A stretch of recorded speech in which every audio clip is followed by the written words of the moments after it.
Cbse Class 12 Business Studies. Chapter 8, Controlling. Revision Notes. Controlling. Managerial control implies the measurement of accomplishment against the standard and the correction of deviations to assure attainment of objectives according to plans. Coons and O'Donnell. Meaning. Controlling is one of the management function, which involves setting standards, measuring actual performance, and taking corrective action.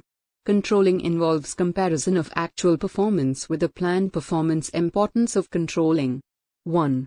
Controlling helps in achieving organizational goals. The controlling function measures progress towards the organizational goals and indicates deviations, if any, to take corrective action.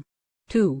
Judging accuracy of standards. An efficient control system enables management to verify whether the standards set are accurate or not by carefully checking the changes taking place in an organizational environment. 3. Making efficient use of resources. Efficient utilization of resources through controlling process enables a manager to reduce wastage of resources. 4.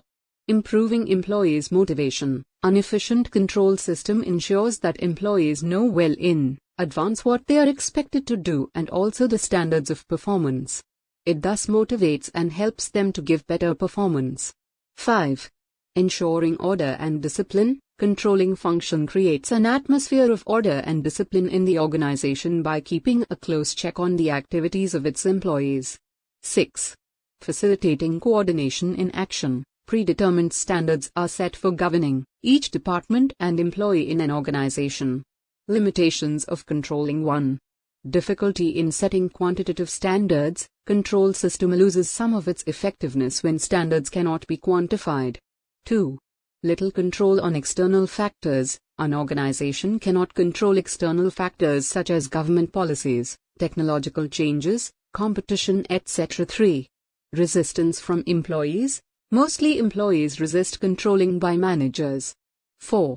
Costly affair. Control is a costly process as it involves a lot of expenditure, time and effort. Features of controlling. 1. Goal-oriented. 2. Pervasive. 3.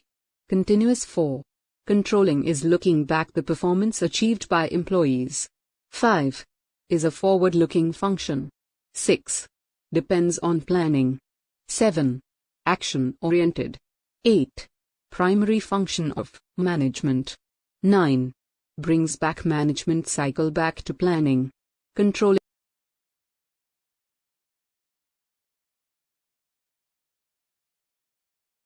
1.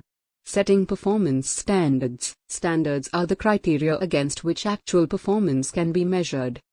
Standards are the benchmarks towards which an enterprise strives to work.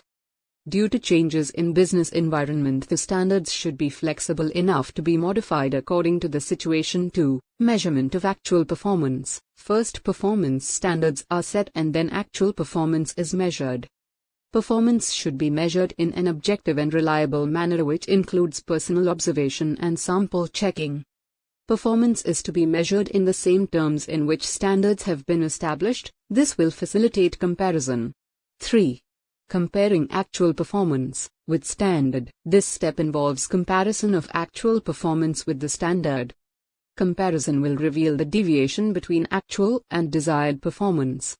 If the performance matches the standards, it may be assumed that everything is under control. 4. Analyzing deviations. The deviations from the standards are assessed to identify the acceptable range of deviations. A. Critical point. Control. Control should focus on key result areas, KRAs, which are critical to the success of an organization. These KRAs are set as the critical points. B. Management by exception. Management by exception is often called as control by exception, is an important principle of management control, based on the belief that an attempt to control everything results in controlling nothing. In short, everything cannot be controlled at the same time. 5. Taking corrective action. The final step in the controlling process is taking corrective action. No corrective action is required when the deviations are within the acceptable limits. But where significant deviations occur, corrective action is necessary. Thank you, and please don't forget to like and subscribe.